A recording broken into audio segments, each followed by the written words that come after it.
You were hired to care for me, not about me. I know what it means to sit beside someone who wants the world to disappear. I see the man who deserves to be money. Please don't leave today. I'm not going anywhere. The billionaire hadn't spoken a full sentence in 18 months. Not to his doctors, not to his staff, not even to his own family. After the accident that left him confined to a wheelchair, the world seemed to move on without him. His fiancée left. His closest friends stopped calling. Even the relatives who once filled his mansion every weekend suddenly found excuses to stay away. One by one, everyone disappeared. 3 caregivers quit. The 4th lasted less than a week. By the time a 5th nurse was assigned to him, Ryan Carter had already made up his mind. He didn't want help. He didn't want company. And he definitely didn't want another stranger pretending to care.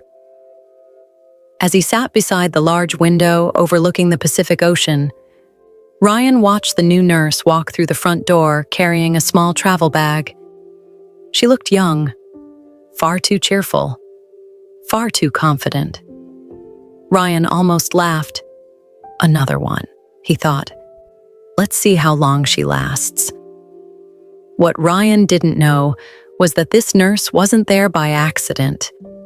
Years earlier, before he became one of America's most successful billionaires, he had unknowingly changed her life forever. And unlike everyone else who had walked away from him, this one wasn't planning to leave. Ryan Carter wasn't always the man sitting silently by the window. There was a time when his name appeared everywhere. Business magazines called him a genius. News stations followed every major decision he made. At 34, he had built one of the fastest-growing technology companies in the country. People admired him. Investors respected him. And his future seemed limitless.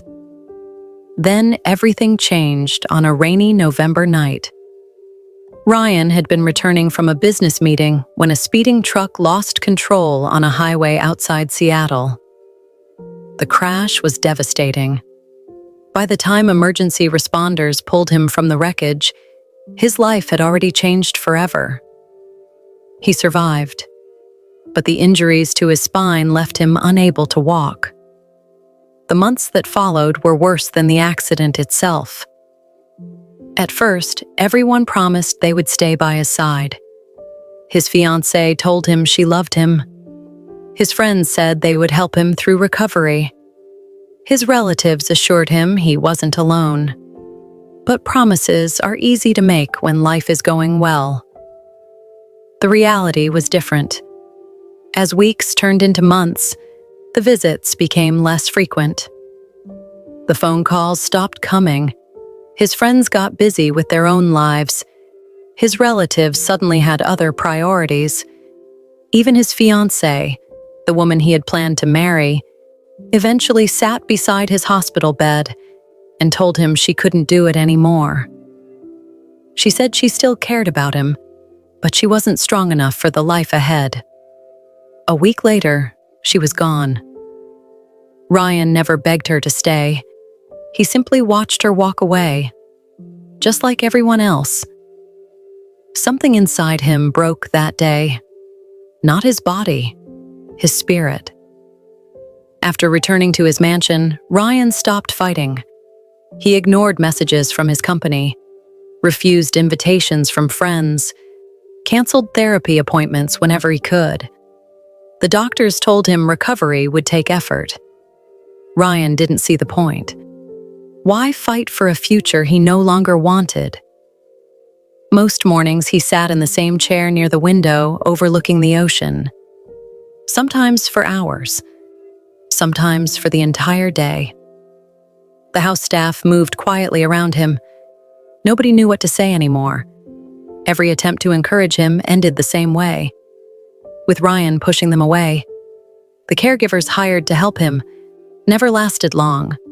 Some left after being ignored. Others left after being insulted. Ryan had become an expert at making people uncomfortable. If someone showed kindness, he rejected it. If someone offered hope, he mocked it. If someone tried to help, he made them regret trying. Deep down, he believed everyone left eventually, so he preferred to push them away before they had the chance. That morning was no different. Rain tapped softly against the enormous windows. Ryan stared at the gray ocean without really seeing it.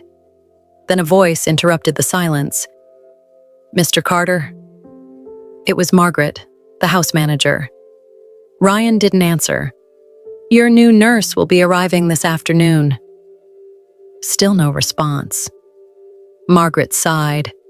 She had been working for Ryan's family for nearly 20 years. She remembered the ambitious young man who used to fill the house with energy and laughter. The man sitting by the window barely resembled him anymore. After waiting a few seconds, she turned to leave. Then Ryan finally spoke. His voice was cold and rough from lack of use. "How long did the last one last?" Margaret hesitated. 6 days. A faint smile appeared on Ryan's face. Not a happy smile, a bitter one. "Then this one probably won't make it past 5. Margaret shook her head and walked away, but Ryan continued staring out the window, certain of one thing. Whoever this new nurse was, she would leave just like everyone else. The following afternoon, Ryan was sitting in his usual spot by the window when he heard the front door open. He didn't bother turning around. He already knew who it was.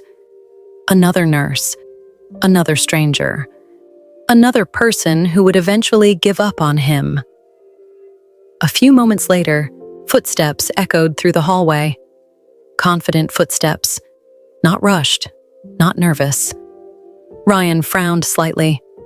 Most new caregivers entered the house quietly, as if they were afraid of disturbing him. This one sounded completely different.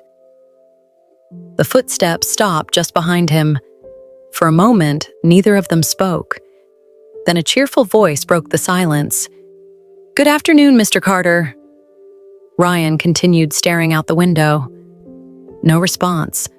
The woman waited. Still nothing. Finally, she said, "Well, this is awkward." Ryan slowly turned his wheelchair. Standing in front of him was a young woman with bright eyes and a calm smile. She couldn't have been older than 28. She carried a small backpack over one shoulder and a folder under her arm. Unlike the previous nurses, she didn't look intimidated. Not even a little. "I'm Lily Parker," she said. "Your new nurse." Ryan looked her up and down. Then he turned back toward the window. "Congratulations." Lily blinked. "Congratulations?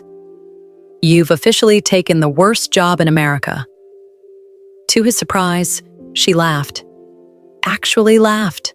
Not the nervous laugh people gave when they didn't know how to respond. A real laugh. Ryan frowned. Most people became uncomfortable around him. This woman seemed amused. "That's okay," Lily said. "I've had worse." Ryan doubted that. For the next few minutes, Lily walked around the room, introducing herself as if she were meeting a normal patient. Ryan ignored almost everything she said. Eventually, she opened the folder containing his medical records. "Looks like we're scheduled for physical therapy tomorrow morning." "No." Lily glanced up. "No? No therapy. Why not?" Ryan gave her a look that usually ended conversations. "Because I said so." "Oh." She nodded thoughtfully. Ryan expected an argument. Instead, she closed the folder. For a moment, he thought she had given up. Then she smiled. "That's fine." Ryan raised an eyebrow. "Fine?" "Sure." She sat down across from him. "We can start the day after tomorrow." Ryan stared at her. For the first time, someone had responded to his refusal without becoming frustrated. It was unexpected and slightly annoying. The rest of the afternoon continued much the same way. Ryan ignored her. Lily kept talking. Ryan answered with one-word responses. Lily acted as if they were having a wonderful conversation. By dinner time, Ryan was already exhausted. Not because of physical pain, because of her. When a staff member brought his meal, Ryan pushed the plate away. "I'm not hungry." The employee hesitated before looking at Lily. Every caregiver before her had reacted differently. Some begged, some argued, some gave up. Lily simply picked up a chair and sat beside him. Ryan narrowed his eyes. "What are you doing?" "Waiting." "For what?" "For you to eat." "I'm not eating." "That's okay." She folded her arms comfortably. "I've got time." 5 minutes passed, then 10, then 15. Ryan finally turned toward her. "You're serious." "Very." "You're stubborn." Lily smiled. "So I've been told." For the first time in months, Ryan found himself fighting the urge to laugh. Not because something was funny, because this woman was completely ridiculous. Eventually, mostly to make her stop staring at him, he picked up his fork and took a bite. Lily immediately stood up. "Great. See you tomorrow." Ryan watched her walk away, confused. She hadn't celebrated, hadn't praised him, hadn't treated him like a child. She had simply expected him to do it. And somehow, that bothered him more than anything. Later that night, as Ryan sat alone in his room, he found himself thinking about the new nurse. Most people spent their first day trying to earn his approval. Lily hadn't seemed interested in his approval at all, which meant only one thing. Tomorrow, he would have to work much harder if he wanted to make her quit. The next morning, Ryan woke up with a plan. For the first time in months, he had actually spent part of the night thinking about someone other than himself. Unfortunately for Lily Parker, that someone was her. As sunlight filtered through the large windows of the mansion, Ryan sat in his wheelchair waiting. If she thought she could handle him, she was about to learn otherwise. At exactly 9 o'clock, Lily walked into his room carrying a tablet and a cup of coffee. "Good morning, Ryan." Ryan immediately frowned. "Don't call me Ryan." "Okay, Mr. Sunshine." Ryan looked at her in disbelief. For a moment, he wasn't sure whether she was joking. The problem was that she looked completely serious. Lily placed the coffee on the table beside him. "I brought you coffee." "I didn't ask for coffee." "I know." "Then why did you bring it?" "Because you're grumpy enough already." Ryan stared at her. Lily smiled sweetly. Somehow that made it worse. A few minutes later, she checked her watch. "Physical therapy starts in 30 minutes. "No?" Lily looked up. "No. No therapy." "Why not?" "Because I don't feel like it." She nodded thoughtfully. "That's not a medical reason." "It's my reason." "Well, unfortunately for you, I'm not accepting it." Ryan folded his arms. Lily folded hers. The two of them sat there staring at each other, neither willing to back down. Eventually, Ryan turned away first. Not because he had lost, at least that's what he told himself. When therapy time arrived, Ryan refused to leave his room. He expected Lily to argue. Instead, she pulled out a novel and sat quietly in a nearby chair. 5 minutes passed, then 15, then 30. Finally, Ryan couldn't take it anymore.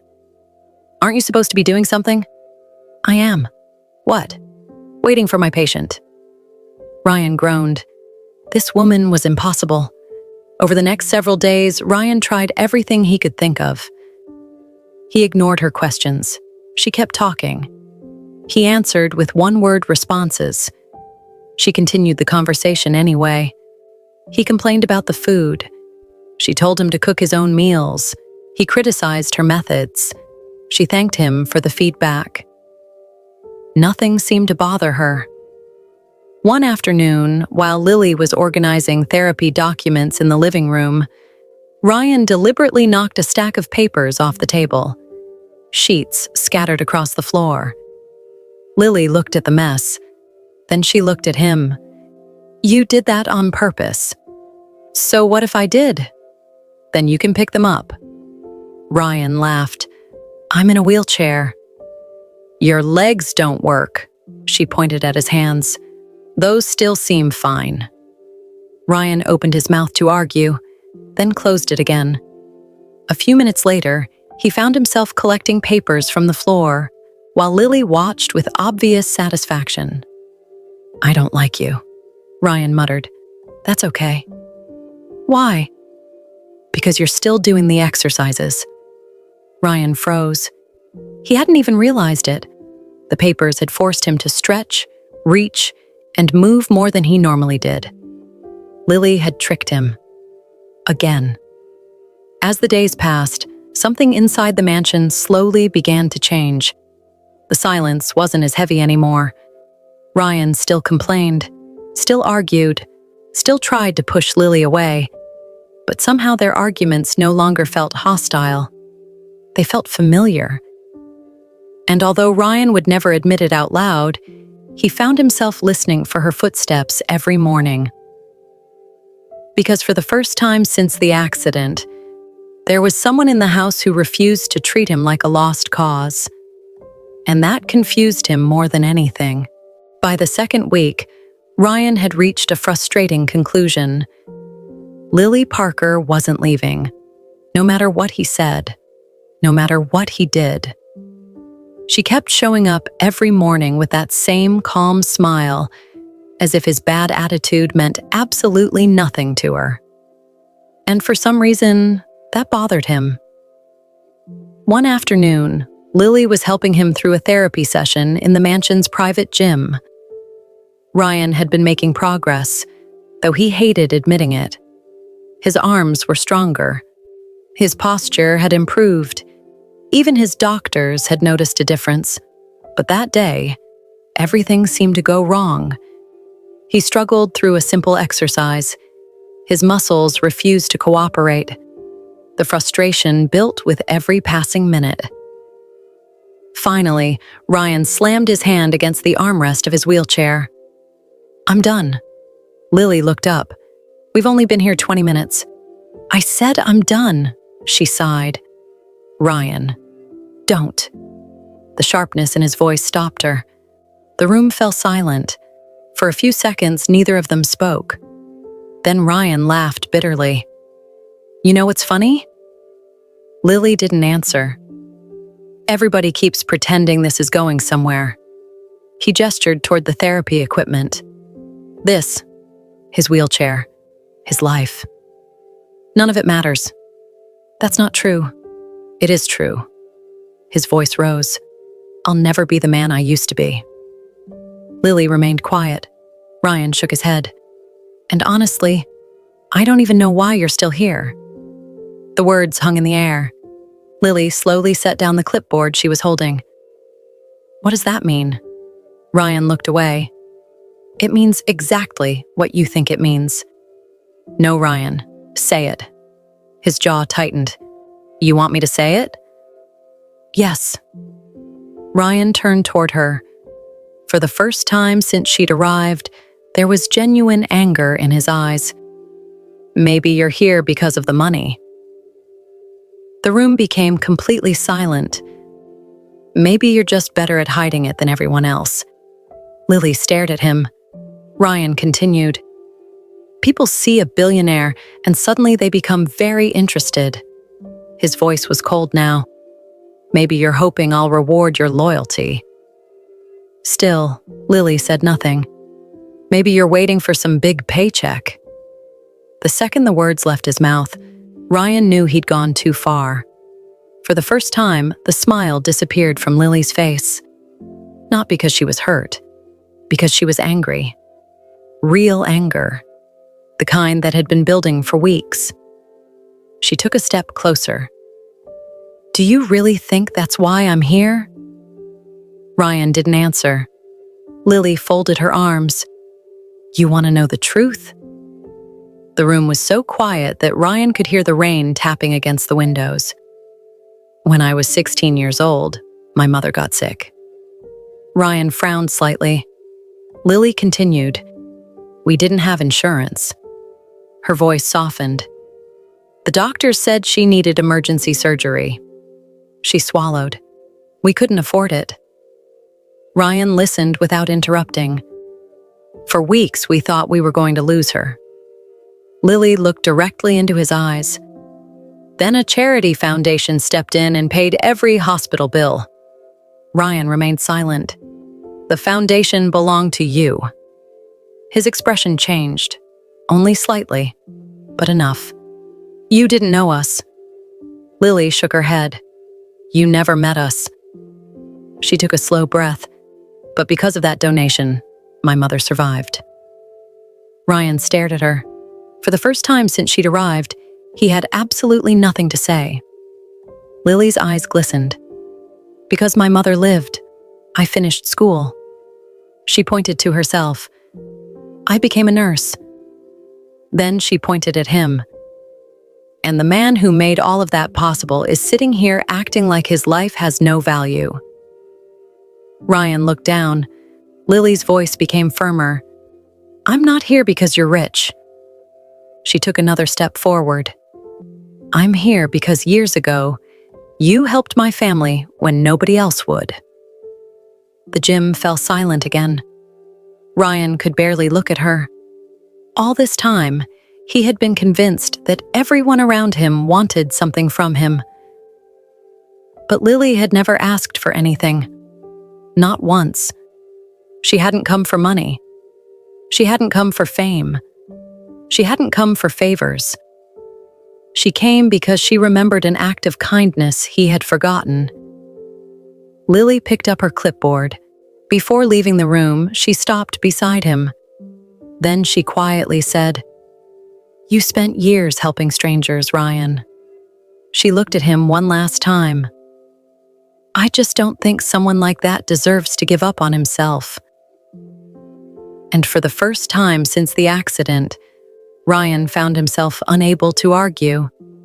Because deep down, he knew she was right. After Lily left the gym, Ryan remained where he was. The room felt unusually quiet. For several minutes, he simply stared at the floor. Her words kept replaying in his mind. "You helped my family. You don't deserve to give up on yourself." No one had spoken to him like that in a long time. Most people either pitied him or avoided difficult conversations altogether. But Lily had done neither. She had challenged him, and somehow that bothered him less than it should have. Later that evening, Ryan wheeled himself into the kitchen for a glass of water. To his surprise, he found Lily sitting at the counter eating a sandwich. She looked up. "Look who finally decided to leave his room." Ryan rolled his eyes. "Don't make a big deal out of it." "I wasn't going to." "Good." A small smile appeared on Lily's face. "You know, for someone who claims not to like me, you spend a lot of time talking to me." Ryan almost responded with another sarcastic remark. Almost. Instead, he found himself smiling. Just a little. It happened so quickly that he wasn't even sure Lily noticed. But she did. Her eyes widened slightly. "There it is." Ryan frowned. "What?" "Your first real smile."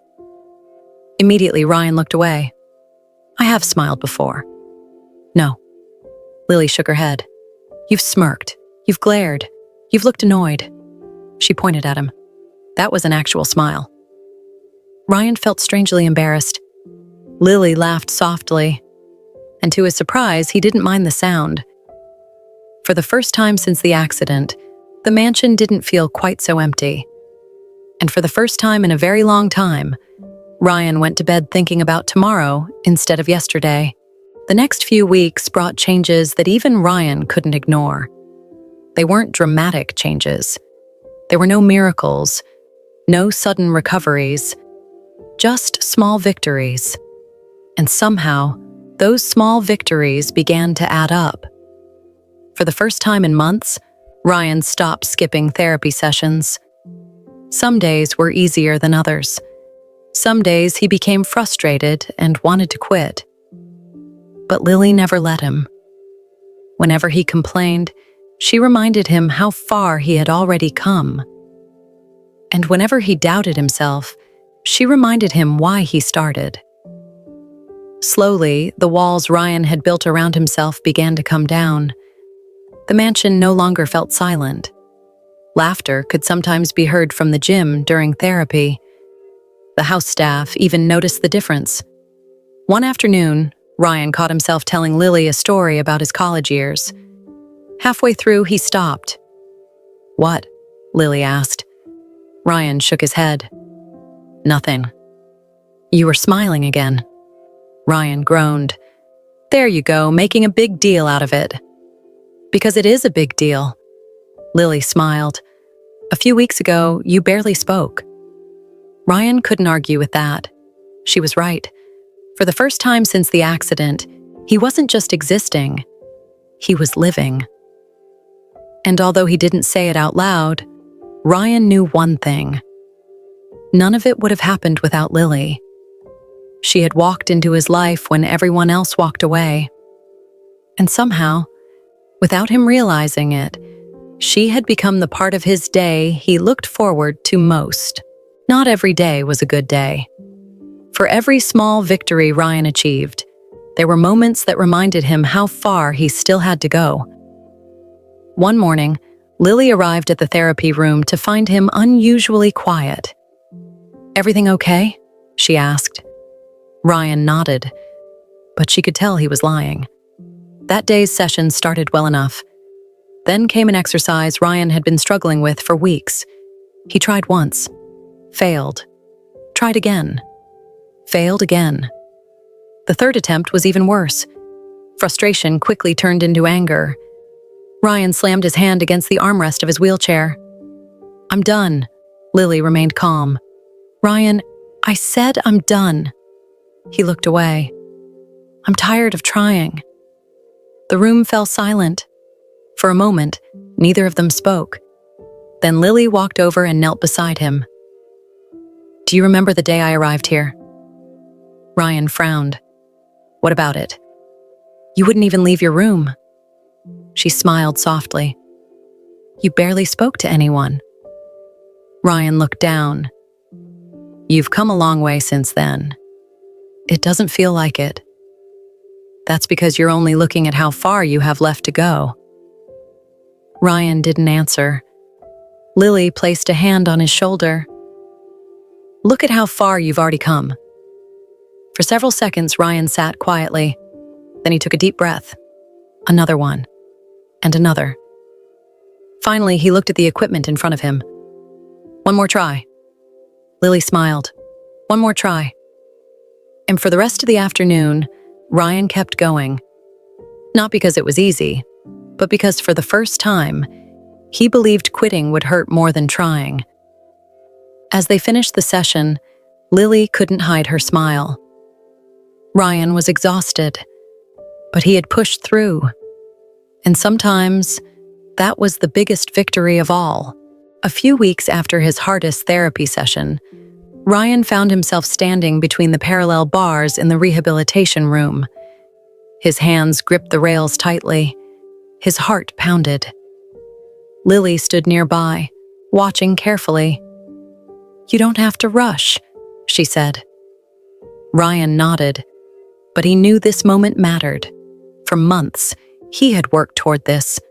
Months of therapy, months of frustration, months of refusing to quit. Slowly, Ryan shifted his weight forward. His legs trembled. For a second, he thought he might fall. Instinctively, Lily stepped closer, but Ryan shook his head. "I've got it." Lily stopped and watched. Ryan took a deep breath, then another. And finally, he moved one foot forward. A single step. Small, unsteady, but real. His eyes widened. For a moment, he couldn't believe it. Then came a second step, and a third. Not perfect, not easy, but enough. Ryan stopped and looked at Lily. Neither of them spoke. Neither of them needed to. Lily's eyes filled with tears. Ryan felt something he hadn't felt in a very long time. Hope. Real hope. A smile spread across his face. This time, he didn't try to hide it. "Did you see that?" he asked. Lily laughed through her tears. "I think the whole house heard it." For the first time since the accident, Ryan wasn't thinking about what he had lost. He was thinking about what was still possible. And standing there, with Lily beside him, he realized that his life wasn't ending. It was beginning again. A few days after taking his first steps, Ryan noticed something different about Lily. She seemed distracted, not unhappy, just thoughtful. At first, he ignored it, but eventually, his curiosity got the better of him. One afternoon, while they were sitting on the mansion's terrace overlooking the ocean, Ryan finally asked, "Is something wrong?" Lily hesitated. Then she smiled. "No, nothing's wrong." Ryan raised an eyebrow. "You're a terrible liar." Lily laughed softly. "Maybe." For a moment, she stared out at the water. Then she took a deep breath. "My contract ends next month." Ryan froze. The words hit him harder than he expected. "Oh." That was all he managed to say. Lily looked at him. "You knew this day would come." He did. Of course he did. But somehow he had never really thought about it. Over the past few months, Lily had become such a big part of his life that he couldn't imagine the mansion without her. The silence felt strange. Finally, Lily smiled. "Look at you." "What?" "A few months ago, you couldn't wait to get rid of me." Ryan laughed. "That's because you were annoying." "Was." She pretended to be offended. Ryan shook his head. A smile tugged at the corner of his mouth. The conversation moved on, but the thought stayed with him. That night, Ryan sat by the window where he had once spent endless hours feeling sorry for himself. Only now, everything was different. The ocean looked the same. The room looked the same. But he wasn't the same man anymore. And for the first time, the idea of Lily leaving scared him. Not because he needed a nurse, not because he needed help, but because somewhere along the way, she had become the person he looked forward to seeing every day. The person who had brought laughter back into his home. The person who had taught him how to hope again. And deep down, Ryan was beginning to realize something. He didn't want Lily to leave. Not now. Maybe not ever. The day Lily's contract ended arrived faster than Ryan expected. That morning, the mansion felt different. Too quiet. Too empty. As he walked slowly through the hallway with the help of a cane, he found Lily in the living room placing the last of her things into a small travel bag. She looked up and smiled. "Well, Mr. Carter, looks like this is goodbye." Ryan tried to smile back, but the words wouldn't come. For months, he had prepared himself for this moment. Yet now that it was here, he realized he wasn't ready. Not even close. Lily zipped her bag and looked around the room. "I'm really proud of you, you know." Ryan swallowed. "You are?" "Of course," she smiled. "When I first arrived, you barely spoke." Ryan laughed softly. "And now?" "Now you won't stop talking."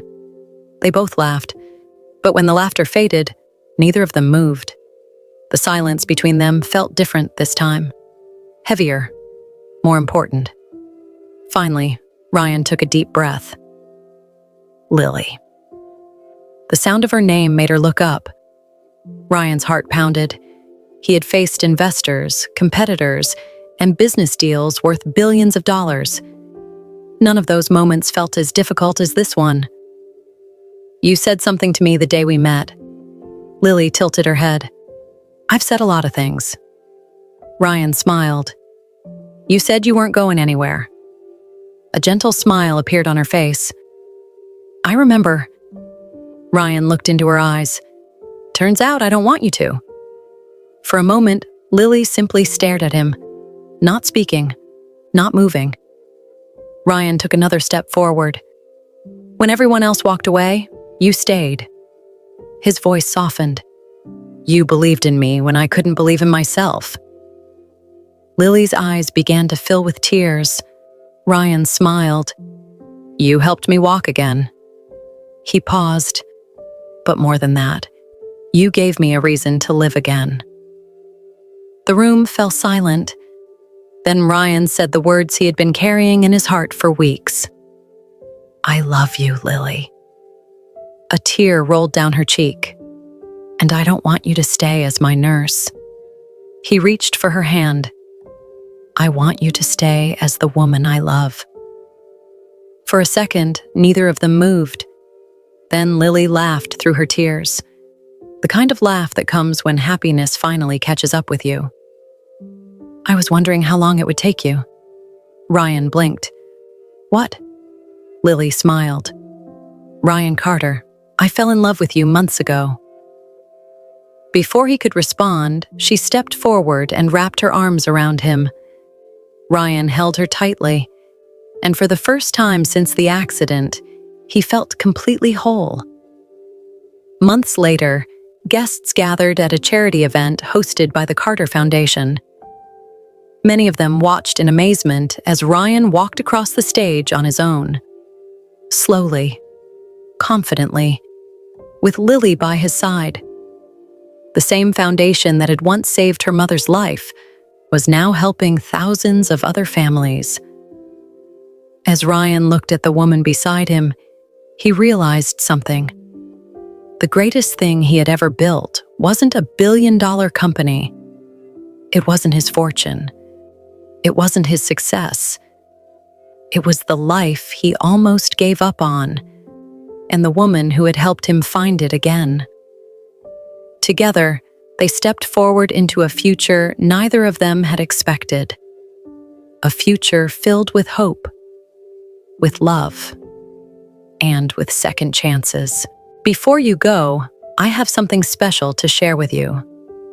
If you enjoyed this story, I recently wrote my very first ebook featuring 5 emotional billionaire love stories, each with its own unforgettable journey, heartwarming romance, and beautiful happy ending. These are exclusive stories you can read anytime, anywhere, and I poured a lot of love and effort into creating them. If you'd like to check them out, I've placed the link in the description below.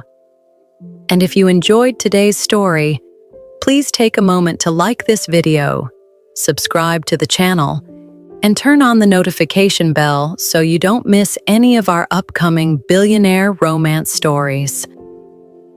Thank you so much for listening, and I'll see you in the next story.